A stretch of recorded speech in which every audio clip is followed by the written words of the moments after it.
Just watch me, mouse. Just watch me catch you. Just watch me, mouse.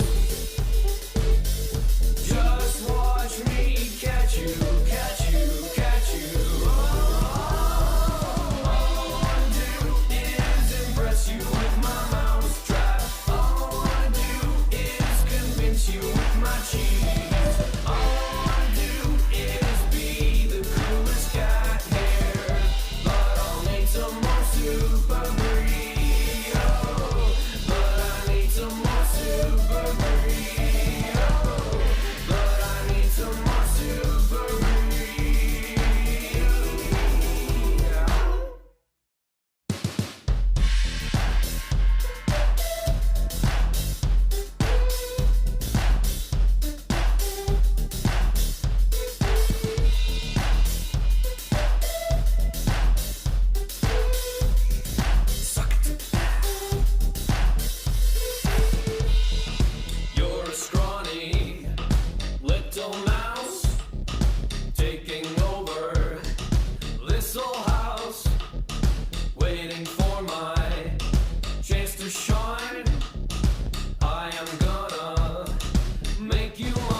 Just watch me, mouse.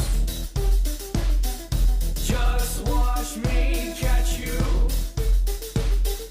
Just watch me, mouse. Just watch me catch you, catch you, catch you. Oh. Hello, MouseHunt. Welcome to Feedback Friday. Yes, my mic is on. Awesome. That's a good start. Hello, everybody. Good morning, good afternoon, good evening, where you happen to be in the world. It is June 11, 2021. Yep, still 2021. My name's Dave. Welcome, welcome. Hope everybody in the chat is doing well on this fine day. Hello, everybody. Many familiar faces here. Tarako Ice Killer, Aaron, KDM, Sally. Happy Friday to all. Well, happy Friday to you as well, Sally Sunshine. That's a delightfully bright and positive name. Mark, good afternoon to you as well. TJ Mason, morning.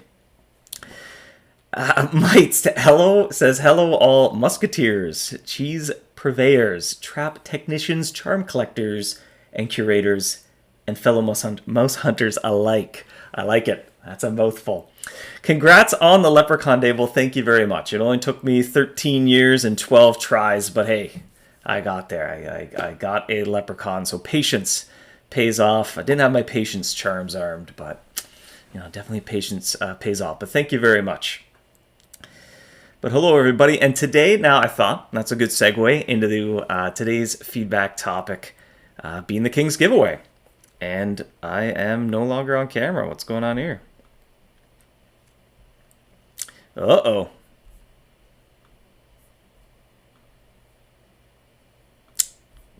Technical difficulties resolved. All right. Well, we wanted to get into feedback on the latest King's Giveaway that just came to an end. As I've mentioned in the past, with events, what we often do is we get our next milestone ready for these kind of any event that repeats itself. We get that all set up, and it's often where we log player feedback, impressions, suggestions, that sort of thing, and it's worked out very well that way. We've tried other ways of recording feedback in the past, including kind of documents and that sort of thing, but really folding it right into kind of our project management software. It's just so natural. When we go to do the next King's giveaway, it's already made, it's staring us in the face, we can't miss it. So that's been working out really well. And so as I kind of browse forums, Facebook groups, the fan page, Discord, that sort of thing as well, and obviously here Feedback Friday, been trying to keep some notes. One that's come up already is around the idea of the cooldown around the prize mice. And one popular player suggestion was to add a page in the game or a section in the mobile app, basically somewhere where you could see the cooldowns on the mobster and the leprechaun specifically. They're the only ones that have that, to determine whether you're eligible to encounter one currently. So a little bit of backfill there as well, a little bit of context. So the mobster and the leprechaun are the only mice in the game that have this cooldown mechanic, which basically means when you capture it, and I want to stress when you capture one, not when you encounter, fail to catch, anything like that. When you capture one of those mice, you cannot encounter another one for so long. The mobster is 90 days and the leprechaun is 300 days. And so it kind of caught us off guard a little bit as well. We didn't realize until the giveaway fired up that it hadn't quite been 300 days since the last time we had done a giveaway. It was somewhat unprecedented almost. So that meant some players were on cooldown. I think that kind of brought some of those suggestions and feedback to the forefront to have that page. And as well, just the broader general question of what do you think of that cooldown? Obviously, making it more transparent, I think, would be a good idea. But what duration should it be? Is that a bit antiquated? I mean, it's been in the game pretty well from the start. I think it was when it was added, I don't remember when, but I think the laboratory was the highest level location in the entire game. So it had been around for quite some time. Is it antiquated now? Do we not need that? I don't know. Ben says +2 for visible cooldowns. Better than a +1 there. Mark says, if the leprechaun is 300 days, what is the exact cooldown for mobster? It is 90. I am very confident that it is 90 or pretty darn close to it. But here, maybe I'll look that up. I get nervous quoting exact numbers. It's best to look these things up. If my computer will cooperate. The mobster, oh boy.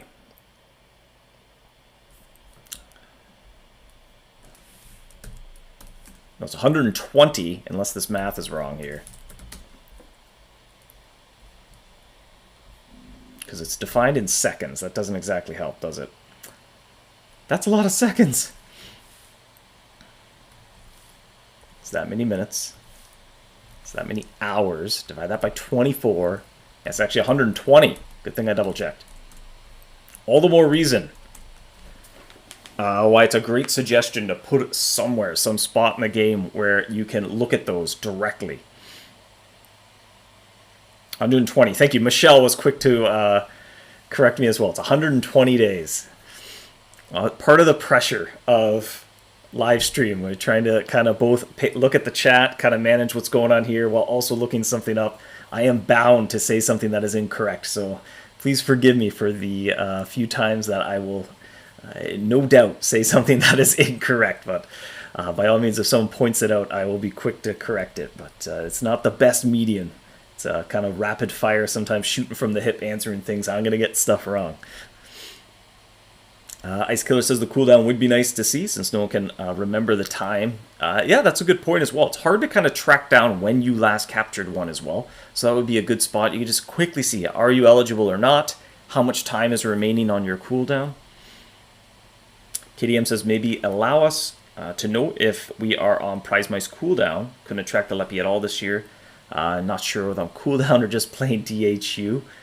Yeah, all the more reason too. Like I said, we didn't even really think about this until the giveaway had already started, that we noticed that the last one ran relatively soon. You know, it's kind of, we did this giveaway sooner than usual. Usually it's at least a year apart. And so kind of too, that kind of caught us by surprise a little bit as well. So I think it is definitely a great suggestion to add that somewhere. Sally is still Leprechaunless as well, 13 years. Best of luck, Sally. Took me 13 years to break my poor luck. 12th encounter was the charm for me, but I almost wanted to see just how many misses could I get going. But Subra says, oh, if you mean personal cooldown, it's fine. Global cooldown, not so much. Yes, that is the personal cooldown. That's actually a good topic as well. There's both the personal. You can almost think of it, I think the mentality, 12, 13 years ago when it was added, was any kind of giveaway, contest, sweepstakes. Often when somebody wins, they're not eligible to win again for a while. And especially when the game started, kind of the giveaway aspect was a huge part, because we never imagined that anyone would really play this game or be interested in it unless there were prizes to win. That was kind of bread and butter core baked into the original idea or pitch of the game. And obviously, boy, were we wrong. No, it's fun in its own merits as well. So in some ways, that has us wondering, is it a little antiquated, the cooldown? Should we kind of do away with the sort of sweepstakes giveaway kind of feel?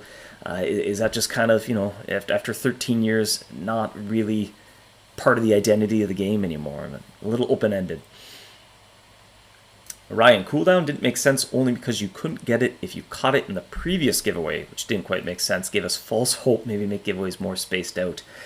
Yeah, you could break that down into a few things, whether it's good to avoid giveaways that are at least 300 days close. That said, the cooldown has nothing to do with the giveaway itself. You can almost think there's prize mice and there's King's giveaway. King's giveaway means the encounter rate of prize mice has been elevated, but then and the mice drop the prize keys and you can open the prize packs. But then even outside of a giveaway, capturing a mobster still activates that cooldown timer. So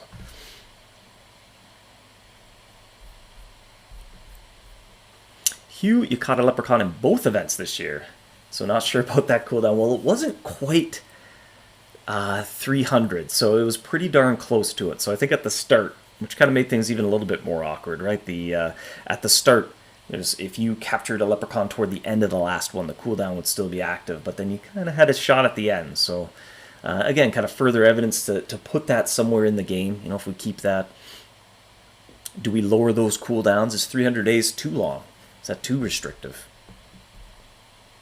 Maybe the devs, Ice Killer says, maybe the devs should have a giant clock in the office for the Leprechaun Kings giveaway cooldown, so they can make sure, or so they can make sure it doesn't overlap the Leprechaun cooldown. Well, that's definitely going to be on our minds going forward for sure. I think anytime we schedule a giveaway, like I said, we kind of didn't even really give that any thought. We didn't know until after the giveaway had already been up and running that, oh hey, the cooldown times lined up in a little bit of a weird way. So I think we'll definitely be aware of that for next time.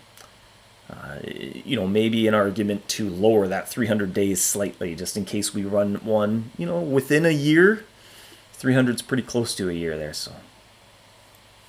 RC Popcan says, I'd love to see a scoreboard section for prize mice caught. Well, there is one running during the giveaway itself, but I guess there isn't a permanent one. Michelle, thank you. You're faster than Dave's computer. Oh, I missed. Yep, there we go. Yeah, still waiting for it to load. I think the video encoding and the laptop, my CPU fan's already wide open. Look at it go. And Jonathan says, congrats on the lep. Well, thank you, Jonathan. Umli says, hello, Dave. Hello, all. Well, welcome, welcome. Matthew says, if your leprechaun number is greater than the average of leprechaun catches, cooldown, but true, else false, eh? Congrats on the leprechaun. Well, thank you, Matthew. That's an interesting approach as well, kind of dynamic, but a little harder to maybe wrap your head around on the fly. Aaron says, if one of the devs gets a cash prize, do they get the day off instead? I don't think that has happened yet, although maybe way back when. I don't know. I can't remember a time it's happened, but maybe it has.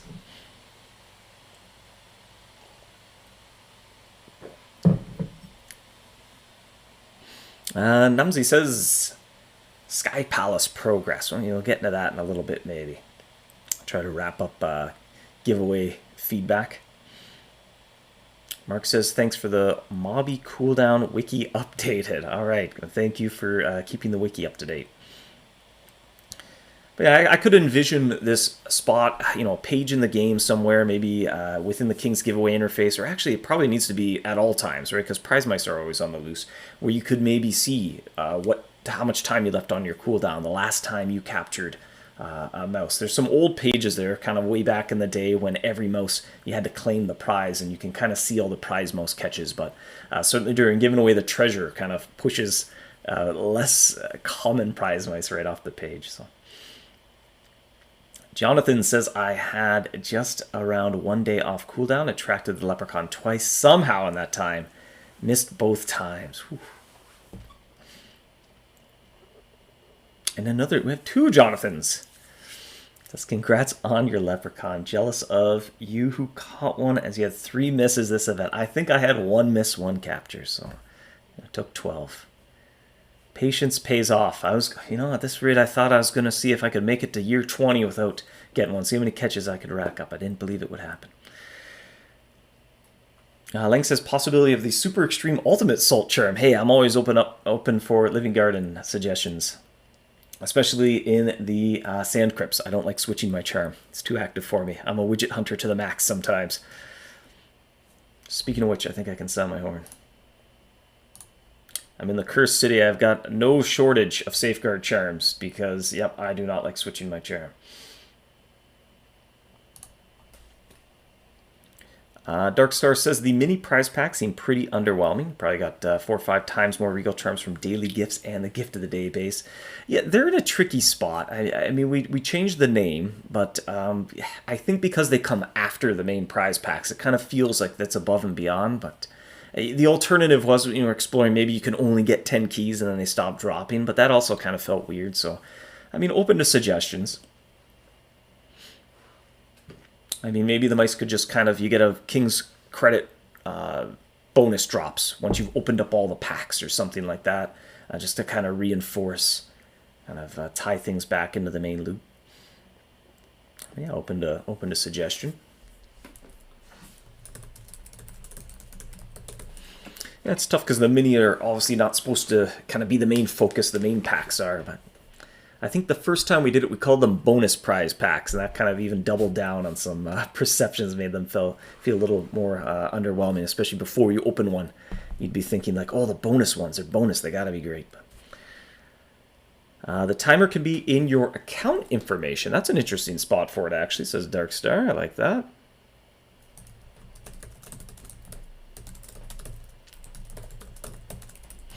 That's kind of a neat spot to tuck it away. It's the type of thing, it doesn't need to be super accessible or in your face at all times, but definitely for those who are interested and curious, it's kind of nice if you could load up and see that somewhere. How about showing the cooldown on the left of your camp page, somewhere next to the FB group ads and the mini scoreboard? Says Generic Potato.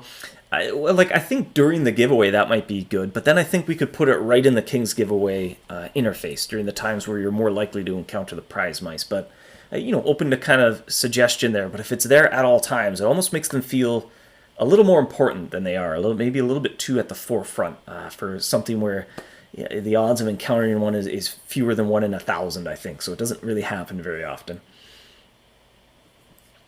Ben says, Dave, the Discord community wants you to remake your You Need Mobster Mice video you made years ago in celebration of your first leprechaun catch, eh? I don't know where those mice went, actually. A friend dropped them off. I think she came to visit the office one day. Or maybe we just met up somewhere. I don't know, but she went to IKEA that day, and they used to sell these tiny little stuffed mice, and so I think she brought me 3 of those. Said, hey, I brought some mice. But I don't know where they went. They're probably still kicking around the office in a bin, or maybe they didn't survive a move. I'd be a little sad, but they're... I don't know, I was channeling, what's his name? Vince something or other. And that slap chop. Very Best says, if the pot of gold equals reason for 300-day cooldown, why don't change cooldown to 90 days, but keep the 300 for chance pot of gold? That's another interesting suggestion. I think over the years, kind of, maybe I don't speak kind of for everybody, but... the motivation kind of started as sort of sweepstakes giveaway prizes, and then it kind of morphed into, okay, well, there's these exceptionally rare mice, so maybe it's kind of a nice way to help spread them out, but then kind of the giveaway when they're a little bit more frequent, that's a little awkward as well, but maybe just have to kind of space those out, not run another giveaway with a cooldown overlap.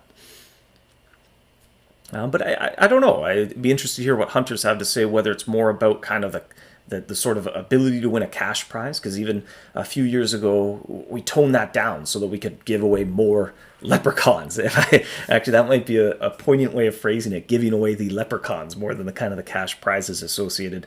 As the years went by, just the capture of that rare and elusive mouse became more valuable than the prize, whereas kind of when the game started, we thought it would be the other way around. But Spigar says, didn't trap a leprechaun this King's giveaway. I don't know when my cooldown ended, though. They're still kind of rare. Popcan says, I meant more than I'm at 5 leprechauns and would love to see where I'd rank for most caught. Yeah, just in general, too. I mean, that's kind of an idea sitting in the backlog, kind of thinking bigger picture than just specific mice. Is just all the mice in the game. I mean, I'd like to see where I'm at for Twisted Carmine catches, you know. Maybe you want to see where you rank in Master of the Dojo. Maybe you want to see if you have the most white mice captured in the entire game. It'd just be nice to have scoreboards for all mice.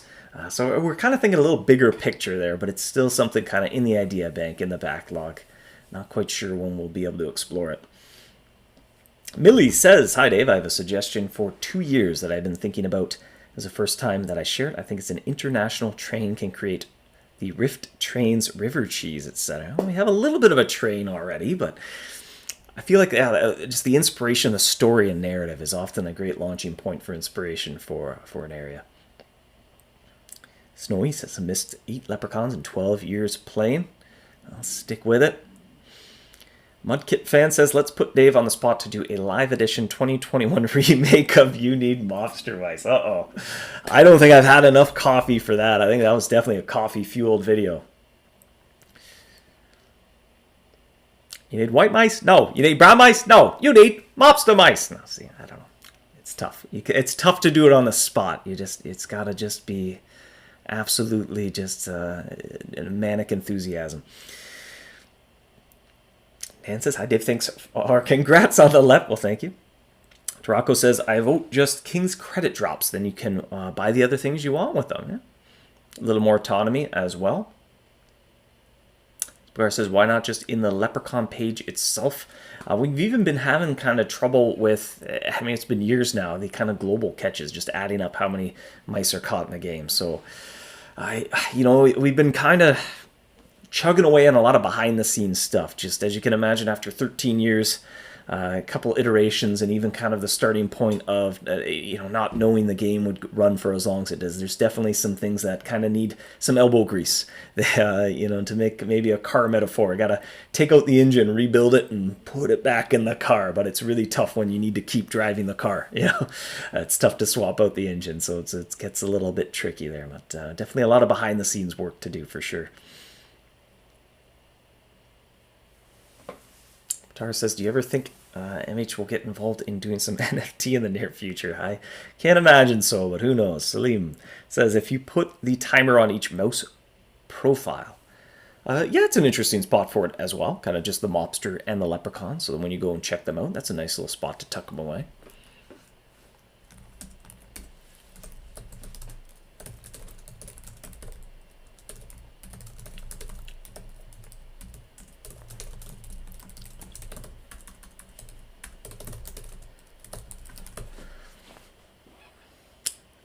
Jaren says, I am 4 mice away from silver crowning the treasure mouse. Next time for sure. Yeah, I'd say you've got that in the bag. That's coming for you. Traka says, cooldown could go to a leprechaun or mobster page. Yeah, actually, I kind of like that. Put it on their sort of profile, if you will, in the mouse page itself. And then maybe to some spot kind of in account settings. I could see it being there during the giveaway as well, kind of tucked away maybe, or somewhere in the scoreboard, or at least a link to click and go and load that. Ben says the cash prizes are a bit awkward. Taking the SB option for them ends up being less overall value than if you take the PayPal option and get Champions Fire. Yeah, fair enough. Actually, that might be a good note to kind of keep in mind for next time as well. Definitely there's the element of time. It arrives a lot, so it's instantaneous.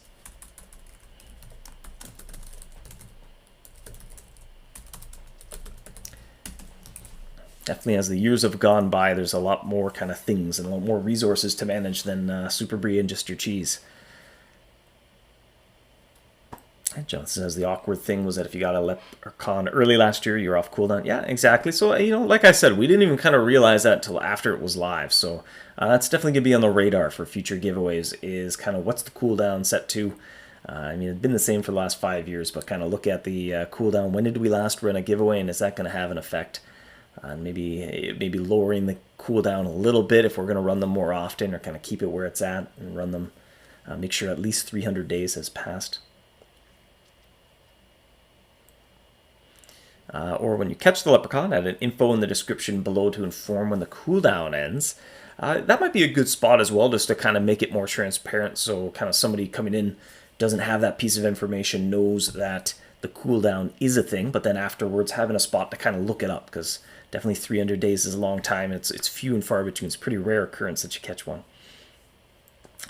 Ice Killer says, about the Leprechaun and Mobster cooldown timer, what about the enormous, humongous, giant empty space under the trap setup? That spot could put some things there. Yeah, definitely. That's some free real estate.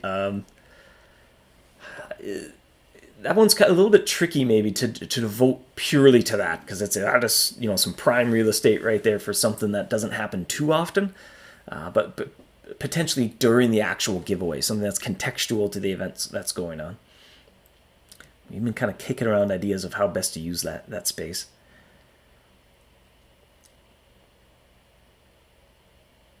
John says, I'd be fine with fully overlapping the cooldown. Yeah, I follow you there. So kind of you have an opportunity to capture one, or if you capture one, you're sort of still on cooldown during the next giveaway. But sometimes it's tough to know when exactly we'll run the next one. So that's kind of what happened with this one, where typically they've been kind of almost every other year for a while. They've definitely been a little fewer and further between. Darkstar really likes the idea for more extensive scoreboards. Nowhere near being competitive, but it's nice to see where you're at. Yeah, I'm kind of the same way too. I'm not directly competitive, but it's kind of interesting to see where you land in the fray, It's more kind of friendly spirit of competition than it is kind of head-to-head competitiveness, if that makes sense. A sense of community, I guess. KDM gives some ultimate level charms. Maybe talking about in the mini prize packs. Keith, if you've caught a Leprechaun, it should increase the difficulty of catching another one. 13 years and 10 misses. It sucks. Well, stick with it, Keith. I was 13 years and 11 misses before I captured one. Beer, congrats, thank you. Do I have a MouseHunt account? I sure would hope so, I do. Sally Sunshine says 261 treasures. That is a pile of treasure. Easy says, doesn't the King's giveaway have different cooldowns than the rest of the year? No. So not in terms of personal cooldowns. So no matter or regardless of whether a giveaway is active or not, if you have caught a mobster, you cannot encounter another one for 120 days. Keyword there being catch. If you miss it, you're still in the mix. You're still eligible. And Leprechaun, if you capture one, you cannot encounter another one for 300 days. That has nothing to do with the giveaway. That's just kind of a rule with the prize mice specifically. That's what the wiki says. At least during the event, the cooldown is much shorter. Now, there is kind of a cooldown when anyone has captured one. No one's allowed to encounter one for a short while. And that is very, very short in the giveaway. But as far as personal cooldown goes, so. Jamie says, Ranza soon. Who knows? She's probably due at some point. You would sure hope so. Rome says, Leprechaun with a cooldown that spans 2 King's giveaway events. It's a little hard to manage in that. As I said, it's not tied directly to the giveaway, right? Leprechauns and mobsters, they're always on the loose.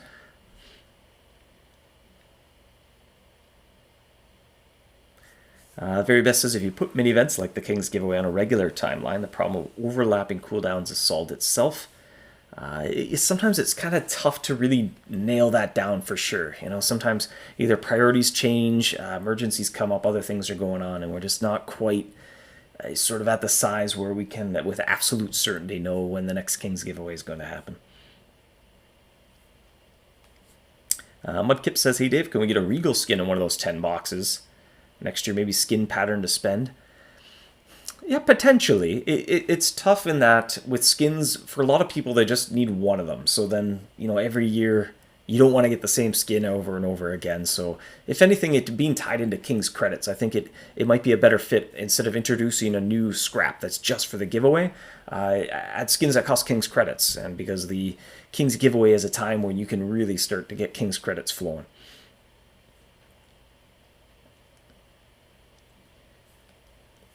Yonel says, please don't raise Ronza's minimum required gold of 100 mil to buy everything. It's up to her. She's the merchant.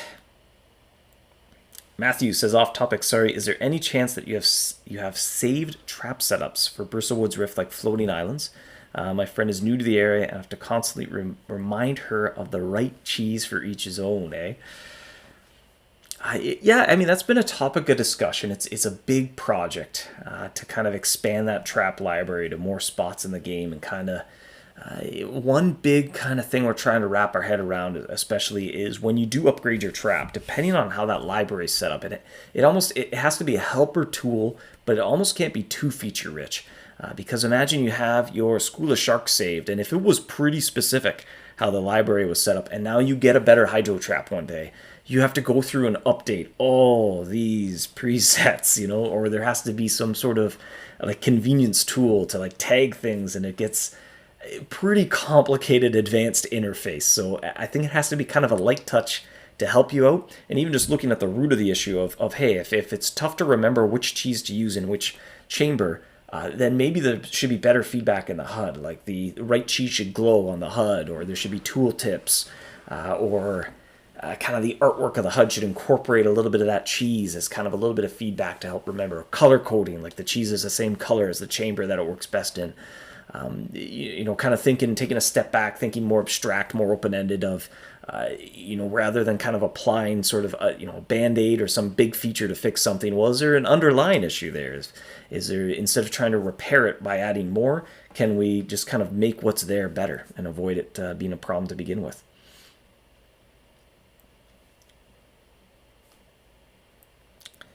The unstable regal coating, says Jared, gives a random regal skin when poked. I think that might not withstand the test of time. The events and areas where we've given out kind of randomized skins, we've moved away from that because ultimately it just doesn't have good longevity. You end up getting duplicates. Everybody has duplicates. Everybody's getting trap skins they already have that they don't want. They're not interesting to trade either because everybody has them. So I think it needs a little bit more autonomy and more choice, where you either earn it and it's yours, that's it, or you have to almost sacrifice something else to get that one. So there's always a choice of, I can't just keep getting more. Instead of just, all I can do is get more skins. There's another compelling option. So if kind of skins ever become less compelling, then there's something else to do that kind of then makes the skins a little more compelling. So that's kind of why we've moved away from randomized skins. Most notably, I think most recently, maybe the birthday event, where the treasure chest no longer rewarded just a random skin. You got the pattern pieces, you could go spend them. And just kind of, we're going to see how that goes as well. It's a bit of an ongoing experiment to see if we add new skins over time. Does that kind of breathe new life into it and keep those things feeling valuable? Or do we have to kind of go another route where there's kind of an alternative, more consumable cash out? Because at the end of the day, the trap skins, for the most part, you just need one. Wolfie says, we had skins that cost King's credits and you took them off the shelf. I think there's still some around, isn't there? I mean, the gilded tokens came to be.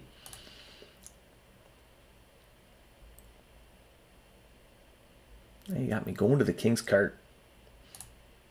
If I can get there.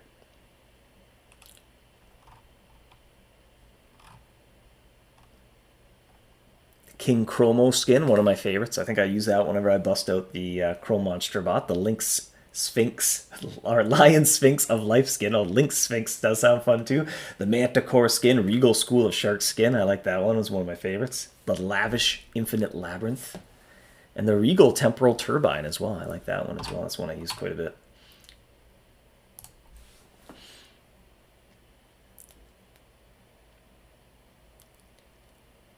Hugh says, can you add a feature where we have a choice of which item we want to pick from 3 different items? That way, if we already have one item, we can get one of the other ones. Might need a more concrete example of that, but...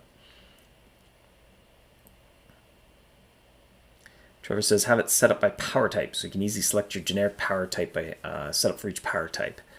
Yeah, I mean, that's kind of when we discuss the trap library, if that's what we're going, if that's what you mean there, I assume, is, yeah, tying it closer to power type. There's still some situational things, though, so I don't know. It's a big question. It's big, it's nebulous.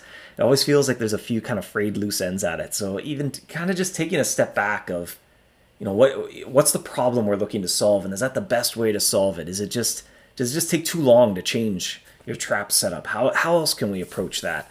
Or is the root of the issue, I can't remember what trap I like to use under what circumstance? Well, can we take a different creative solution to that? And still kind of have you feel like you're in the driver's seat, where you have all the info to make a decision, and you come in and you get to kind of, you know, have that little moment to kind of tinker with your trap, and then kind of return to the background to just play passively.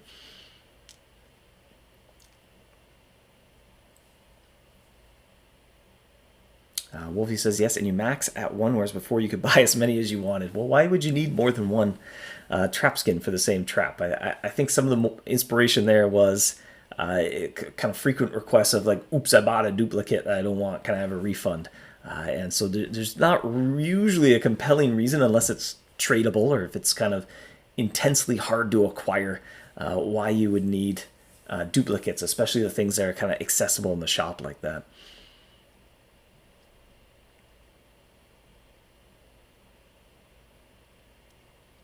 The very best says, if you see the progress of the game itself, but also mechanics, feedback, and the artwork from the start till now, we all can conclude that your team is doing awesome work in grass. Well, thank you. That's very nice of you to say. Very best. 1981. Ice Killer says, what if we can trade in extra event skins for King's credit at the King's cart? Yeah, potentially. I mean, if you just earn the credits and then you buy the skins to begin with, it's kind of the same thing without kind of, you know, having kind of cart before the horse type thing. Ryan says, I suggest the auto traps and floating islands can be used in all other areas in the game already, and only in floating islands because useful if you travel to any others, you get your last setup done. That was something else we were looking at as well. I think the first incarnation of that was to remember what your last setup used when you were at an area, but there's areas where you change power type as well, so there are some gotchas there, and again, it was almost annoying and unexpected. You need very strong feedback, because imagine when you're in the mausoleum, you're using the bottomless grave trap because you just arrived or something, and so it remembers, cool, you were using the bottomless grave. Then you beat the mausoleum, you move on to bigger and better things, and now you've got the temporal turbine. Years down the road, you're doing a map, you go back to the mausoleum, and you didn't even notice that the game just kind of like, haha, switched it back to the bottomless grave trap. So it almost needs very strong feedback, or it needs some sort of check of like, this stat has unequivocally worse stats than the thing, so maybe we want to confirm, like, you probably don't want to do this, right? And I don't know. At that point, I think taking a step back, like, rather than trying to get the game to play itself and kind of automate things, how can we kind of empower a player to have everything at their fingertips to know, cool, this is exactly what I want to do, and then the right tools to go and do that in a kind of quick, non-tedious way that all feels good. Because at the end of the day, you should interact with the game a bit, right? It's obviously it's a passive game, but there's these little moments where you check in and you fine-tune and you tweak a few things. So I think it's important that you are still in the driver's seat of deciding and kind of recalling all your hunter knowledge and your prowess to know what's my best setup right here. Like I'd liken it in the real world, somebody kind of licking their finger, getting, seeing which way the wind's going, and they're like, all right, I'm gonna line myself up with the wind if if you're hunting and stuff like that. Not that I'm that knowledgeable of real world hunting. But Steven says, do an autosave with all areas like that we have at the flow lines. Well, yeah, kind of as I mentioned, there's some loose ends. I think when you think it through and you try to put that in place, it's a lot harder than it sounds. And it kind of introduces a few landmines that you kind of step on now and then, where it does something you didn't want it to do.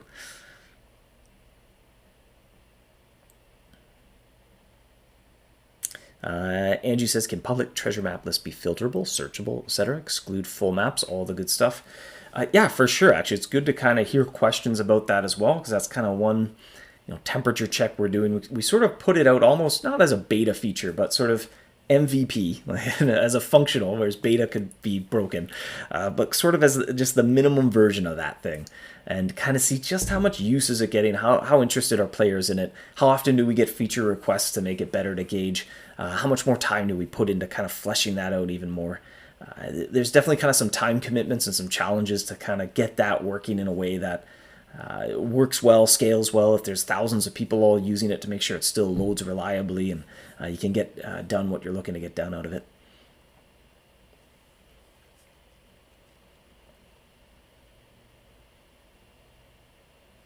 Ryan says also the auto trap setup could save when you travel to an area your current cheese doesn't suit that area. It might cause you to fail to catch two. Yeah, for sure. Cheese would be sort of part of the equation there as well, but at least it's still kind of brewing in the idea bank. Got to solve some creative problems with it.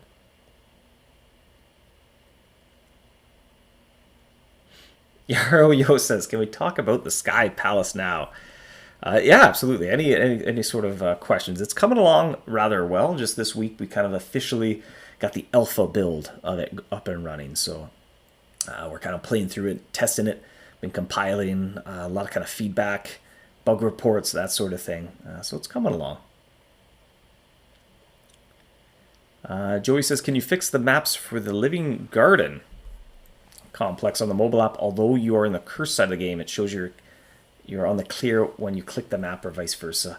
I'll double check. I think there's still a bug report for that, but there's, unfortunately, the Living Garden, the way the name changes and stuff is just not great.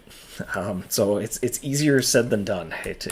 It may involve borderline rebuilding those 3 areas, which is very tough to kind of push to the top of the priority list.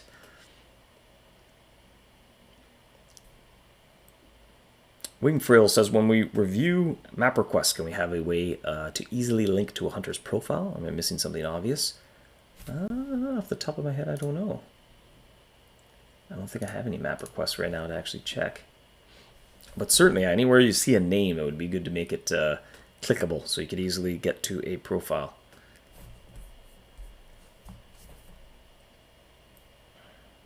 Ryan says, "I think older casual treasure hunting players won't have this problem, maybe for new players."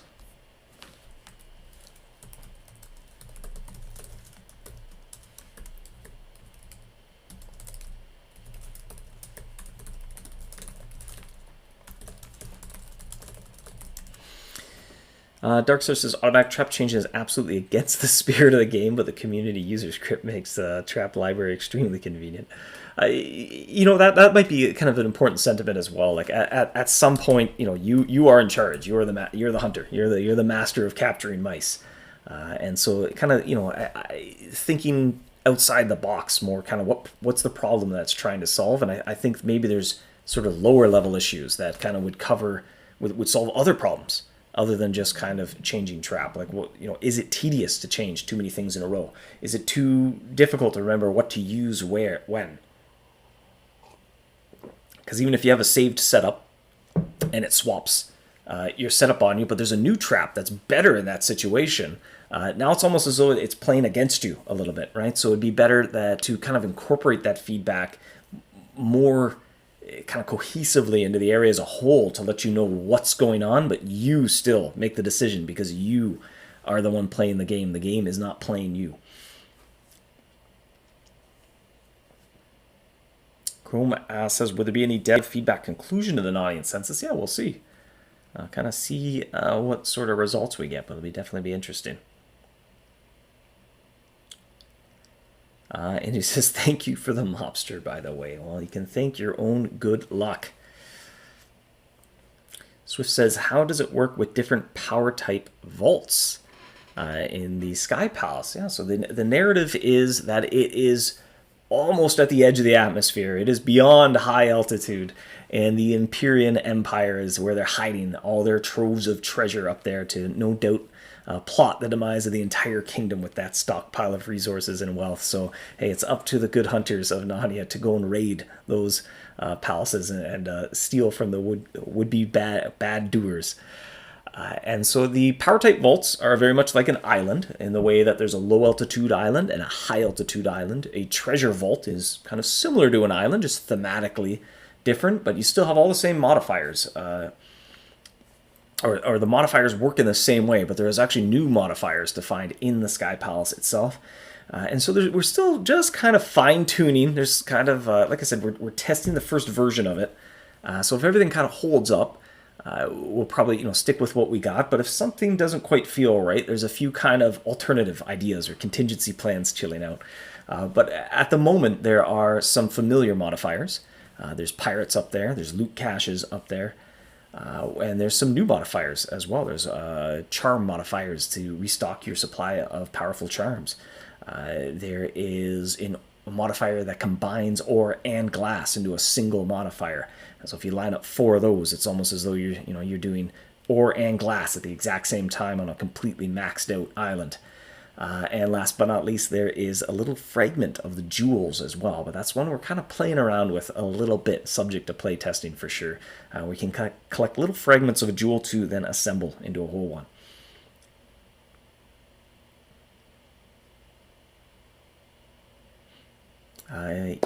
Easy says the trap list on the camp page sorts traps in odd orders, which makes switching traps more tedious than it needs to be. Yeah, for sure. I mean, there's some kind of legacy cruft kicking around, and without diving too much into the history of how it was developed over time, because we'd probably be here for an hour, but kind of certain systems being used or meant for one thing got used for another thing, and the end result is the idea of trap recommendations needs to be either just kind of deleted and forgotten about or rebuilt from the ground up. It's just it's kind of piggybacking on some functionality that it wasn't intended to recommend traps, so it's just not great.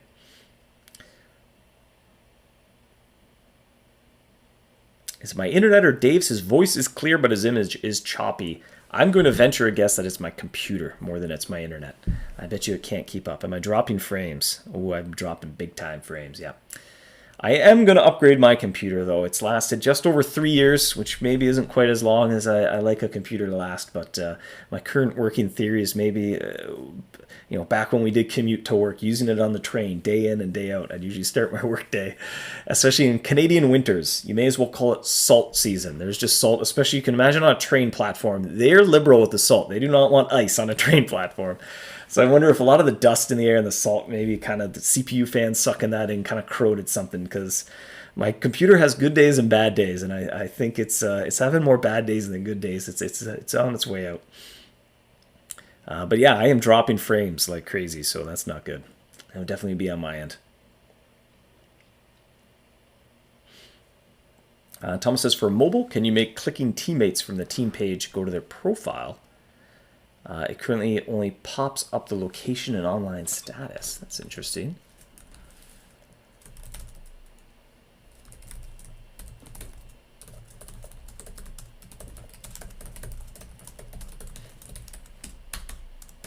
You'd at least think of that pop-up, then you could then go a step further into the profile.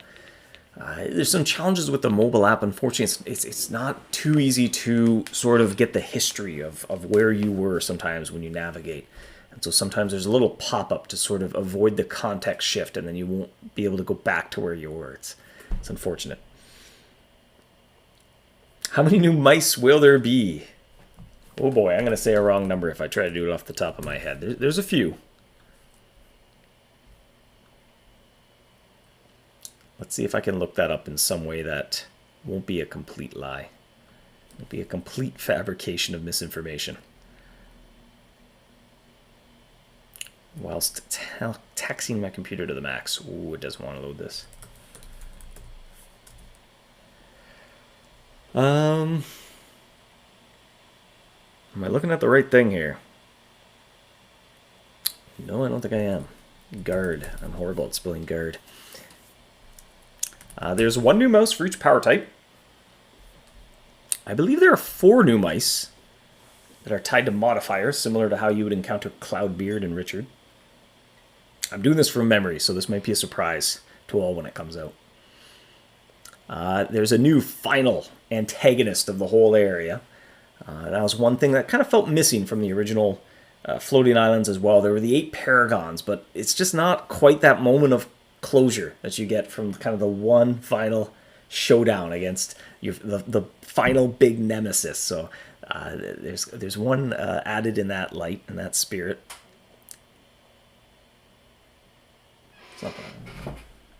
Nope, I already erased it. Yep, and that's all I remember from memory.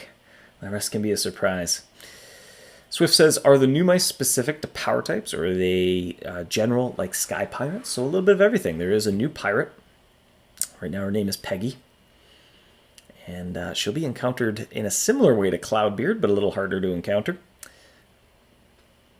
And there is kind of a Super Richard, if you want to think of it that way, or Richard tiered, the next tier of Richard. But there are others that are power type focused as well. So similar, when you get to a high altitude island, there's a unique character for each power type. The vaults all have a unique character per power type. That's pretty set in stone. I can't even, at least, right now I couldn't imagine how we would repurpose those. Since day one, that was their intention. They're working perfectly well in that regard, and they serve kind of a little bit of a niche mechanical purpose as well. So I feel pretty confident that those power type characters are going to stay exactly how they are. Prowling Tiger says, just remember there's no coffee style upgrade. Doesn't work very well. Yep. Can you believe it was over 3 years ago that I just mercilessly spilled coffee all over a laptop still, and it still feels like yesterday. It still stings. Ryan asks, why are Richard's dirigible parts sold in the marketplace so cheap? Well, supply and demand. If a lot of people are hunting Richard and getting those parts, then they're going to go down. If not a lot of people are doing those, then they might go up. And similarly, if a lot of people want them and a lot of people are collecting them, then they'll go up. If a lot of people are collecting them and nobody wants them, they'll go down. Veribus says, any news on prepping for the release of the Sky Palace? Collect a map piece or collect items, craft a key, or... that's one thing we're still kind of firming up a little bit, for sure. Right now, it'll be a little bit like kind of Masu Picchu style, or even Floating Islands itself, where you preemptively got to acquire your flight license. Or in Masu Picchu, you got your climbing route. So you're going to upgrade your airship and give it a little bit of extra oomph to make it all the way into the upper stratosphere and push the limits of just how high an airship can go with some rocket boosters. So you're going to upgrade your airship with some rocket boosters in your workshop. We're still tinkering around with exactly what you're going to build the rocket boosters out of. But right now, that's how you will unlock access to the Sky Palace.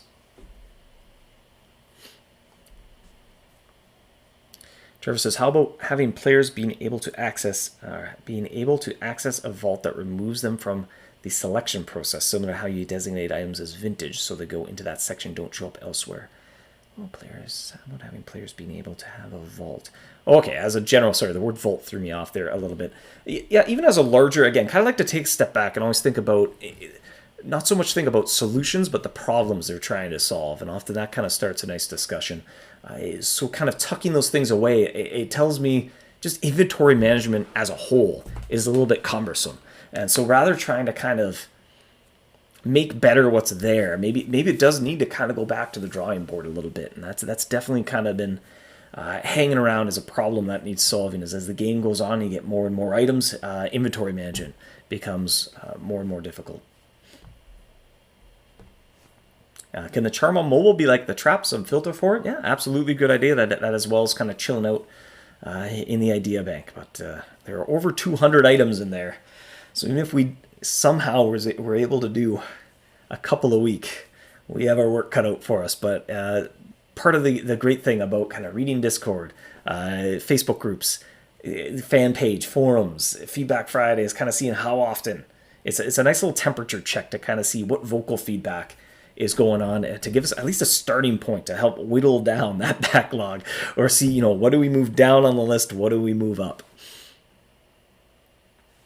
But certainly it is one of the ongoing kind of cognitive overload stress factors on a day-to-day basis is, there's a lot to do.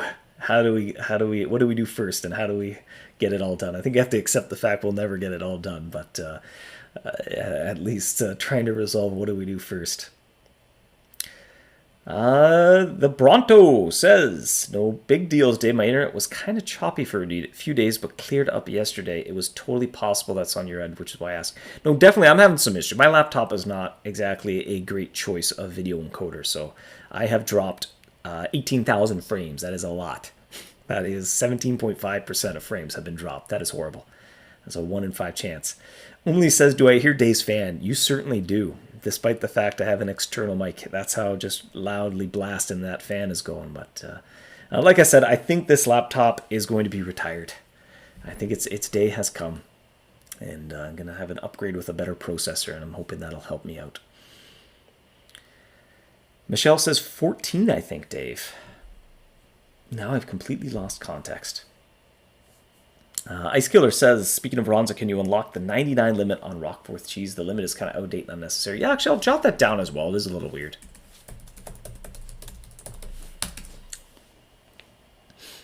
I'll pass that along to Ronza. Richard the Second.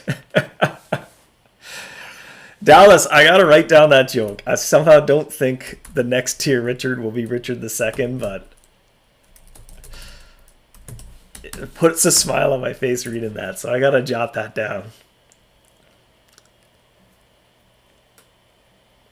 Swift says, will you attract existing floating island mice in the vaults? Yes. Yeah, there's just, there's not that many new mice to kind of create all new encounter pools. So again, think of it like a supercharged high altitude island, just way more valuable. It has its own unique sky map as well, where you are you have a lot more control over the modifiers that you're going to be able to line up. So you can really try to make the absolute perfect high altitude island. All the loot drops start as double as well. Like I said earlier, there's more lucrative modifiers on that sky map as well. So just in general, it's like a mega high altitude, ultra rewarding island.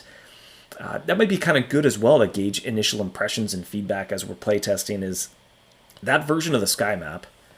Do I go as far to load it up? I think I will. Let me see if I can blow my computer up in the process. Maybe I should wait till my new computer comes and I can actually screen share. Hold on. Let me make the camera smaller. Maybe that'll help. That'll be a placebo effect at least.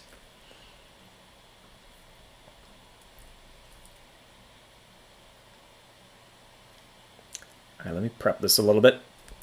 Bear with me. Uh-oh, I've got some debug messages I got to get rid of. Oh, I was right in the middle of debugging something.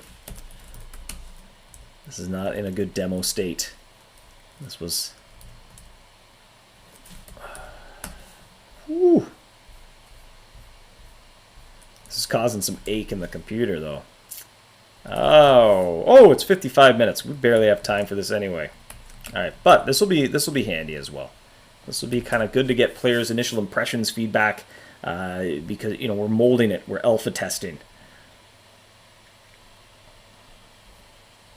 Let me get out of a vault. I'm currently raiding the physical vault. If you watched Jacob, you probably got to see him illustrate some of the vaults themselves, kind of the islands. And I was on the physical one. I really like it. It looks like the Colosseum. It's got some banners. It's pretty fun looking.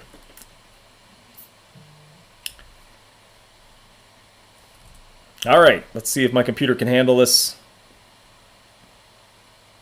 Let's even see if the screen share is going to work. Hey, it works. Imagine that. Let's make this a little bigger. Cool. So yeah, this is something that'll be good to kind of get initial impressions on as we kind of fine-tune things a little bit. I think we'll go into probably a little bit more depth on a future Feedback Friday. Like I said, this isn't coming out in the next 2 weeks or anything like that. But one very useful thing of kind of doing previews is it's an opportunity to get feedback on something before it's in the game. It's a lot easier to tweak, fine-tune, and change things before it's out there, or at least parts of it, than after. So that's kind of something we get a lot of value out of for sure. But to kind of show this sky map, a very unique sky map, and to kind of calibrate your rocket boosters, lock in your set of coordinates, and blast off to the vault of your choice. you have a lot more control over this sky map. So this doesn't replace the existing sky map. This is your control panel for your rocket boosters, where you're going to lock in your coordinates and choose where you want to go. When you use your cyclone stones, everything changes, but you can individually choose which ones you want to keep and which ones you want to throw away. So hey, maybe you want to do pirates. Cool. I'm going to lock in a pirate.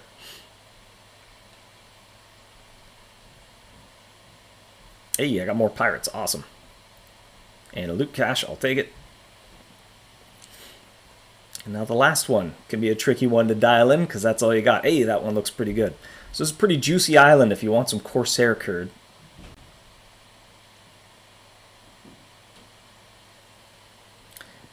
And I'm sure I'm really dropping frames now. And you see the lovely illustrations as well. I was blown away when all these came in. I thought Jake, the whole art team as well, kind of everything that's been contributed. It's been really whimsical, really fun, really great looking. But that's kind of a little sneak peek at the unique sky map.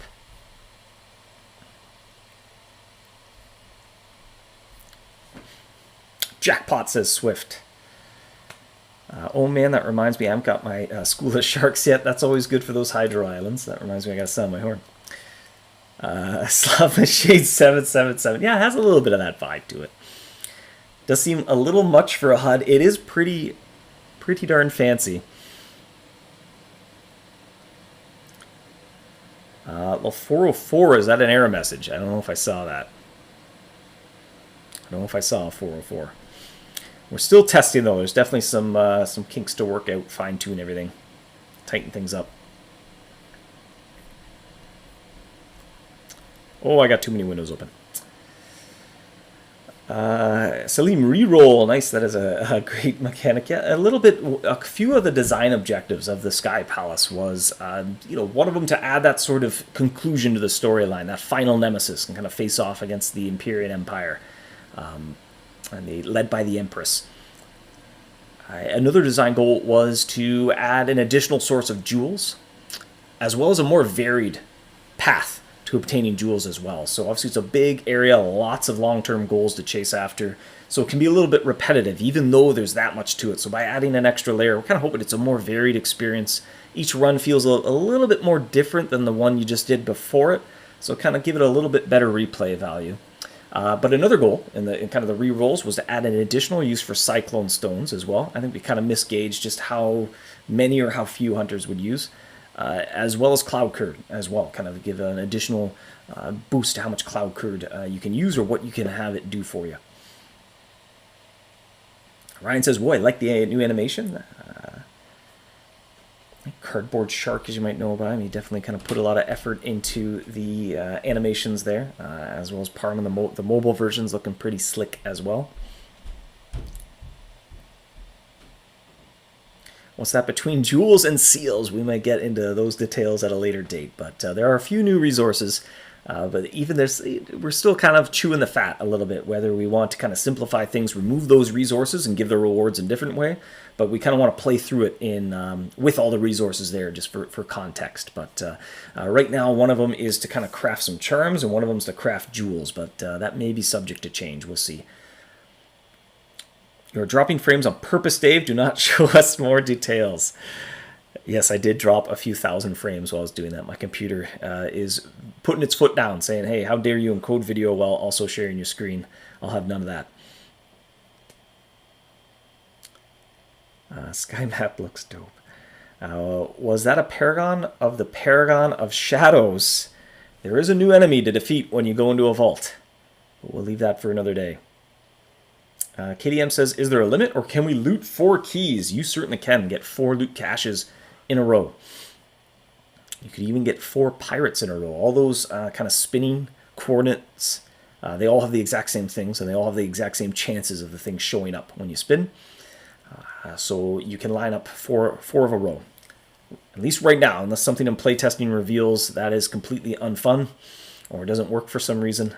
At least right now you can line up all 4 of them matching. What team is that overpowered hunter a part of, Dave? A hunt ever say? Well, in the test environment, as you can imagine, we can sound the horn faster than 15 minutes. Otherwise, testing an area would take years. Sri says, is the Sky Palace planned as the next release, or we have a mini event before that? So in terms of roadmap, we're actually working on Big Jack. Actually, that would have been good to start with a little roadmap update at the start of Feedback Friday. I should wrap things up soon too here as we're at an hour. Big Jack will be coming soon as well. So if you have a stockpile of leaves, and actually something I wanted to get feedback on, actually, that would have been a good feedback question as well.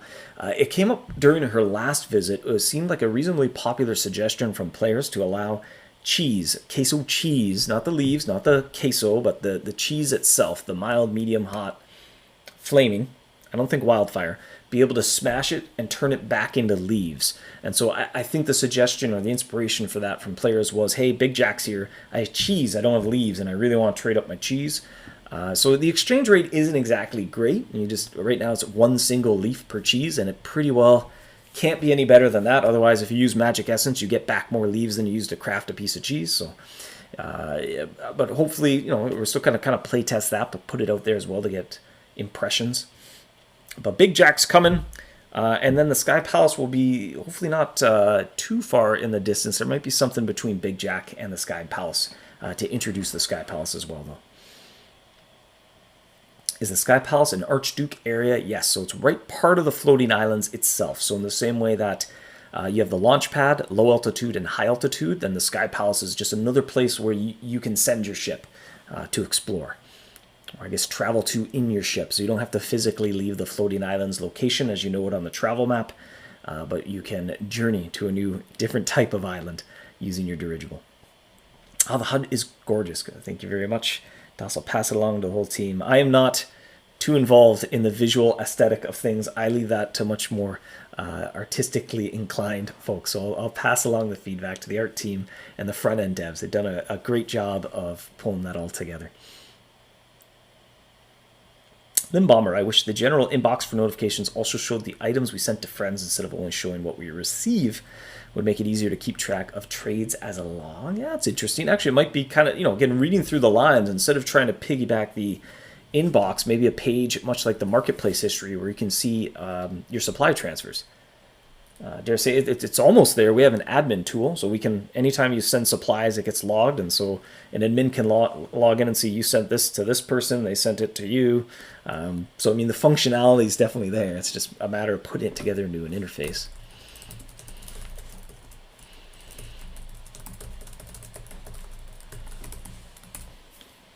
Ben says test environment has 25 hunts at once button.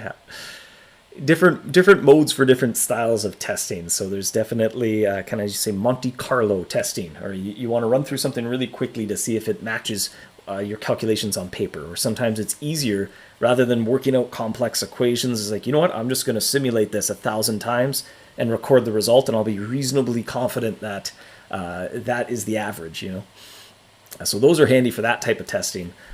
Whereas then, as things get firmed up, usually towards the end, we start doing it one hunt at a time, and that's a much better way to get a feel for like long streaks of like, I was missing for a while, that wasn't too fun, or like, it took a long time and I didn't get loot. Let's take that one drop, smash it into 10 things, and give it to you 10 times as often, or something like that. Eileen, hey Dave, just tuning in. Looks like I know what I'm watching later. Well, thanks for joining, Eileen. Nice to see you as always. Locking a slot should come with a cost, says Sabra. It's interesting. I think we did explore that for a little bit. But good food for thought. Swift says, how often are we expected to reach a vault? That is definitely something we are fine-tuning quite a bit. The original intention was to kind of add it on the end as you do 4 wardens so you can do a high altitude, you do 4 paragons so you can do a vault.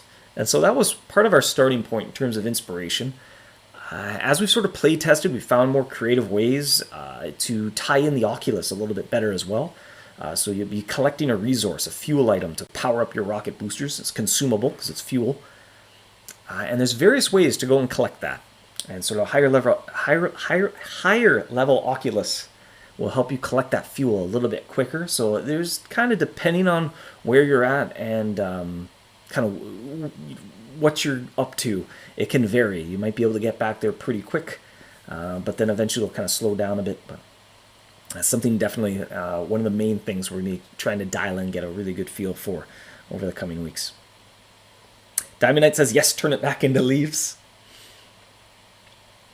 ScribDev says, I noticed there's a kind of rocket fuel resource for the Palace Mop. How do we get that? High altitude chests. Look, that's how behind in the chat I am. I should probably wrap up as well, as I am losing the ability to speak coherently. But yes, that fuel item right now is kind of the key to getting to the sky vaults. Those sort of ultra high altitude islands. You build your rocket boosters, but you do need a fuel source for them. Ice Killer says, how do you smash liquid cheese into leaves? I guess we shouldn't question game logic as always. Very carefully, you know. Maybe it's a little bit like nigiri, you know, like a little piece of sushi. You got your rice, you got your fish, maybe a little bit of seaweed wrapped up there, but you could carefully disassemble it and get back out the piece of salmon. You know, it's the sum of its parts. Maybe not all of it was pestle and mortared into there.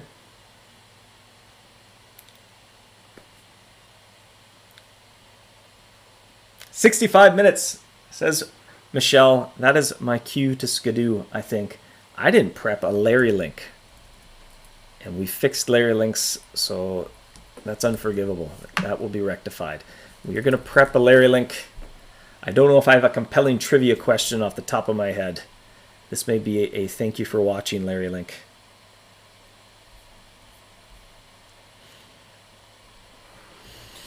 After some maintenance and some fine-tuning, Larry's back in action. He's able to hand out gifts once again. Life is good.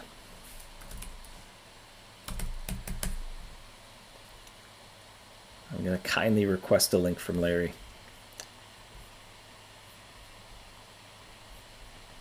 I wonder what was the last trivia question we did. It must have been Spring Egg Hunt time, because it's what Smash-themed item produced the excavator to be able to find bonus eggs.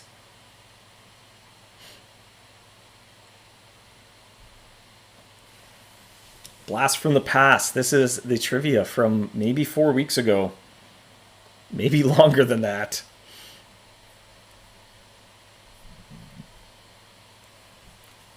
Steven says, is Larry a person? Of course Larry is a person. The mallet, the rocket raccoon, the rabbit mallet. I'm going to say that's close enough. The rocket rabbit mallet was introduced with the first egg hunt. That is not the reward link, though. That was the reward link from last time. So I will paste the reward link in the chat.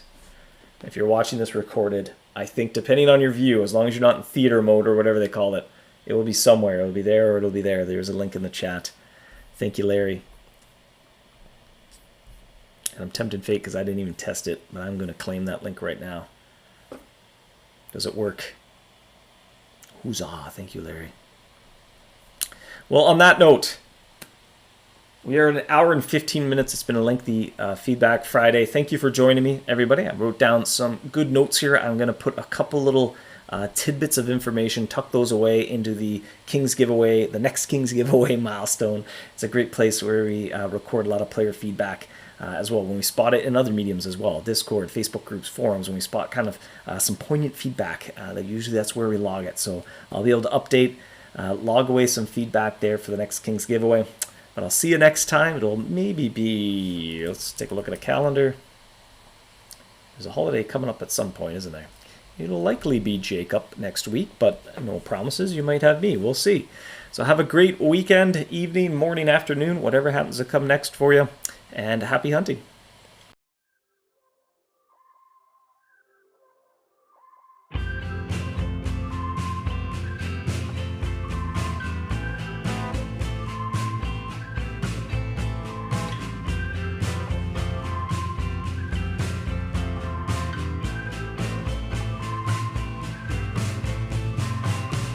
Look at you, such a beautiful you. You're the master of the mausoleum. Look at me, barely at level 3. I am begging for a piece of gold. All the mice, all the terrible mice that you naturally attract to you.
So